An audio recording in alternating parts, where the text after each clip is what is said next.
faire une démonstration des capacités principales. Alors Max, si ça vient jusque-là, on va faire ça. Parfait. Vous m'entendez bien? Juste brancher l'écran. C'est bon, il faut le laisser. Ça, c'est vite arrivé. Bon. Si vous permettez, je vais m'asseoir, puisque je dois véhiculer.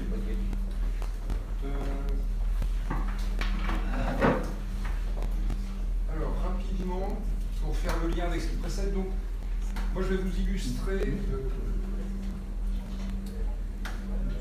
Voilà, donc ça. En fait, on vous a déjà évoqué ça. Ça se voit, ok.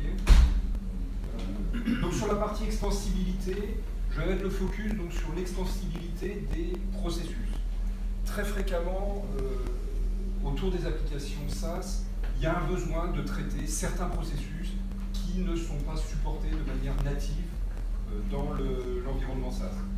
Bien que les environnements SaaS offrent un certain nombre de capacités en workflow, mais souvent je travaille avec mes collègues. Donc moi j'appartiens à une entité qui est plus technologique, plus du côté du PaaS, mais pratiquement tous les projets que l'on conduit, on les conduit ensemble pour fournir une solution complète de valeur. Donc je vais illustrer la brique PCS, Process Cloud Service, qui est un service qui permet donc de définir et de gérer des processus. Donc c'est ce que j'ai figuré, je vais essayer de vous montrer en vrai là, les quelques écrans qui sont là.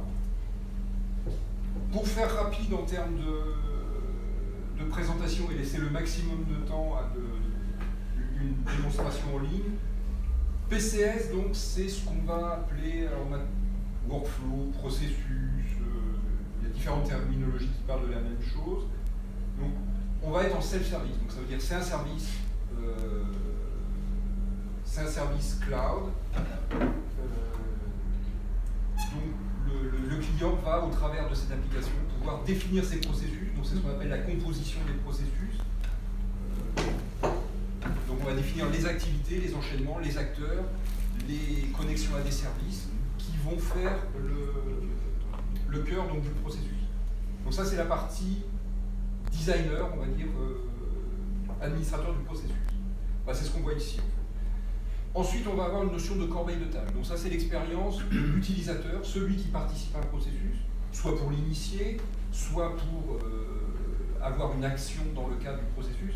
Il va retrouver une corbeille de tâches dans laquelle il va pouvoir filtrer, trier, et on va la voir dans la démonstration, dans laquelle il va pouvoir interagir comme un acteur du processus.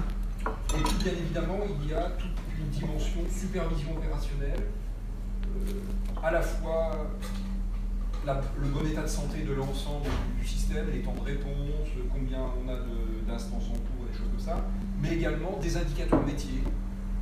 On va pouvoir, et je vais l'illustrer, définir ce qu'on appelle des KPI, des indicateurs de mesure métier, pour savoir tel indicateur, par exemple là j'ai des exemples de demandes, on va pouvoir filtrer quelle est demande par région, par tel pays, par tel montant, et des choses de ce type. Donc sans plus attendre, donc voilà les grandes lignes de ce que l'on a derrière le PCS. Alors oui, un point important, d'office on a une expérience, une capacité multi-device. C'est-à-dire que ce que je vais vous montrer là depuis un laptop, vous avez peu ou prou la même expérience au travers d'un device mobile, à l'exception de la composition. C'est-à-dire la phase de design ne peut pas se faire au travers d'un mobile, mais toute l'expérience de l'utilisateur est fournie au travers d'une application mobile. Également des notions d'alerte. Donc sans plus attendre, ce que je vous propose, sur le temps imparti, donc, vous me sifflez quand vous en avez marre ou quand le temps est imparti. Donc ce que je vous propose, c'est de rentrer, alors il faut rentrer quelque part. Alors là, je vais me connecter sur un environnement qui n'est pas celui-ci. Voilà. Donc là, en espérant que la connexion... Voilà. Donc là, je suis dans l'environnement de composition. On va suivre quelque chose. Donc là, j'ai un environnement de travail dans lequel je peux définir un certain nombre de projets. On peut avoir plusieurs personnes qui collaborent sur un même projet. J'ai la possibilité, je vous le montre, d'avoir ce qu'on appelle des Quick Start Apps, c'est-à-dire je peux définir des templates de processus va se réveiller, dans lequel je peux choisir en fait des processus prédéfinis. Donc là j'en ai quelques-uns, par exemple un business plan d'approval ou un travel approval par exemple qui a été défini. Et il me propose donc un processus prédéfini que je vais pouvoir customiser. Le point important, donc on disait, c'est la facilité offerte aux utilisateurs. Donc plutôt que de partir d'une page blanche, je peux partir d'un modèle prédéfini. Et les utilisateurs peuvent prédéfinir leur modèle à eux. C'est-à-dire je pourrais créer une couche technico-fonctionnelle, pourrait créer un certain nombre de processus génériques à la société, et que les utilisateurs métiers pourraient dire, ben voilà, moi dans ma région, ou pour mon type d'activité, je vais partir de ce template que je vais adapter à mon besoin spécifique. Donc voilà, donc là, ça c'est important, cette possibilité de partir de processus prédéfinis. Donc ce que je vous propose, c'est d'illustrer, donc je vais en ouvrir un projet processus, donc qui est une extension qui correspond à un besoin réel en fait d'un de nos clients, qui est un client donc ERP Cloud et qui a des besoins spécifiques par rapport au processus d'approbation des modifications ou de création de nouveaux fournisseurs. C'est-à-dire que quand il crée, alors là on n'a peut-être pas tout sur l'écran, mais voilà, ça se présente comme ça, donc un design d'un processus. Là il manque une partie de mon écran, mais c'est pas grave. Voilà, pour naviguer c'est moins commode. Voilà, donc je vais définir des acteurs. Donc là j'ai le demandeur, j'ai le service, les gens qui vont faire la validation achat, j'ai la notion validation comptable, j'ai l'administration fournisseur. Voilà. J'ai 4 acteurs qui participent à ce processus. Je vais documenter, donc là j'ai une demande, suivant le type de demande, ça va router vers tel ou tel acteur qui vont, là on est dans un processus typique d'approbation où les gens vont approuver ou demander des informations complémentaires donc autour du processus. Classique, là ici on va avoir des briques qui vont nous permettre par drag and drop, je vais vite parce que je sais que le temps est compté, et donc je vais assembler ces éléments juste pour illustrer Open Properties de celui-ci va me donner les caractéristiques et on va nous dire sur celui-ci que c'est une approbation, enfin c'est de type approbation avec un formulaire associé. Voilà, donc on récupère, on récupère les caractéristiques, le titre, quelles sont les actions là, donc effectivement approuver, rejeter. Donc sur cette tâche-là, on va m'envoyer une tâche et je vais dire si j'approuve ou si je rejette. C'est associé à un écran particulier. Ce que je vous propose, donc sans plus attendre, c'est de voir ce type de processus. Donc on va définir un certain nombre de connexions, de documents, de structures de documents qu'on attache dans le cadre du process. Les objets métiers, c'est ce qu'on va avoir dans les business types. On a un moteur de règles intégré, c'est-à-dire on va pouvoir définir des règles de gestion qui vont être exécutées par un moteur de règles. Et également des indicateurs, donc j'en ai un certain nombre ici que j'ai décrits, qui sont, et on va les illustrer ensuite, qui vont me permettre de définir des KPI. Donc je définis de manière très classique des dimensions, des filtres et toutes ces choses-là, et ça va me permettre de faire des tableaux de bord. Donc ce que je vous propose sur celui-ci, c'est d'aller dans là. Et donc je vais me mettre une casquette de quelqu'un qui va souhaiter créer un fournisseur. Donc en fait ce sont mes applications, donc mes processus disponibles. Voilà, donc ici on va mettre, je sais pas, on met quoi? Anti-café, non? Anti-café, SARL. Voilà, donc là, mon commercial anti-café, on va dire que c'est ce type-là. On est où, la rue du Château, non? Château d'eau. Château d'eau. On est en France, voilà, et puis là on est en 75 000, je sais pas, 15 000, voilà. Donc là j'ai prévu, bon, pour montrer le type d'écran qu'on fait, qui est à la main de l'utilisateur, donc là on va dire 1, 2, 3, 4, 5, bien sûr on peut mettre autant de champs qu'on veut, 1, 2, 3, 4, 5, 6, voilà, des informations fiscales, on peut avoir des régimes, on peut avoir des listes qui peuvent être alimentées par des services, donc effectivement toutes ces drop-downs peuvent interroger des services qui vont peupler donc, les informations, bon, etc.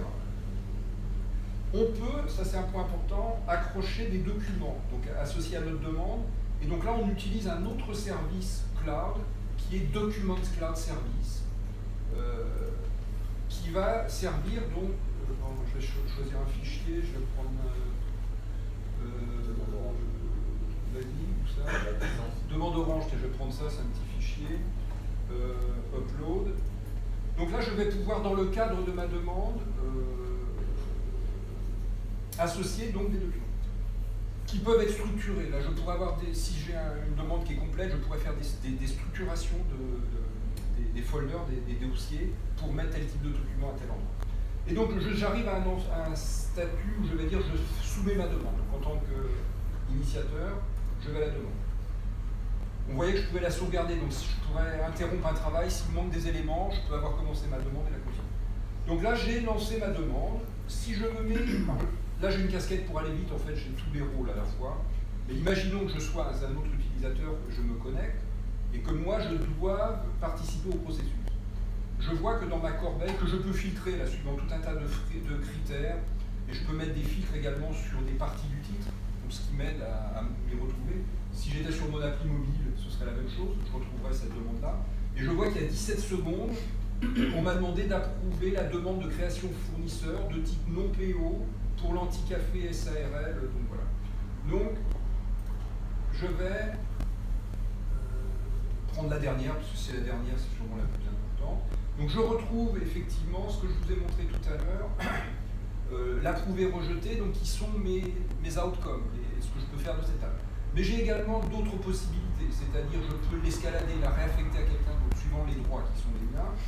Je pourrais demander des infos, c'est-à-dire que pour traiter cette tâche, il faudrait que je demande à quelqu'un de m'apporter un certain nombre d'informations, etc. Donc ici, et également je peux retrouver mon document qui lui va se charger dans le contexte de Docs. Donc ce qui va me donner un certain nombre de capacités. C'est-à-dire qu'en fait là, on a, et c'est un petit peu ça, ces principes-là de poupées qui s'emboîtent les unes dans les autres. Et le ça, c'est pour moi être une structure d'accueil qui va emboîter le PCS et le Docs. Ici, en fait, c'est un formulaire document qui est embeddé dans mon contexte de process. Donc ici, je retrouve des capacités, par exemple, je peux partager le document. Je peux faire un certain nombre de choses, je peux le downloader, enfin, je peux faire un certain nombre de manipulations autour du document. Je peux également, si j'ai une arborescence, manipuler le document pour aller le mettre dans un autre folder par rapport à un statut d'avancement. Donc je vais juste là approuver ma demande. Très rapidement, donc, on a la capacité de filtrer par rapport à des utilisateurs. Voilà. Donc là, il me propose une autre demande, puisqu'il les dépile dans l'ordre. Ce que je vais changer de casquette, là je vais me mettre, vous voyez, c'était une demande pour PSA de la Grande Armée. Et là, on me propose de dire est-ce qu'elle est traitée ou pas. Voilà. Là, je prends une autre casquette qui est le suivi, le tracking. Donc c'est quelqu'un qui est un superviseur. Donc là encore, il a la possibilité de superviser en fait toutes les instances suivant un certain nombre de critères,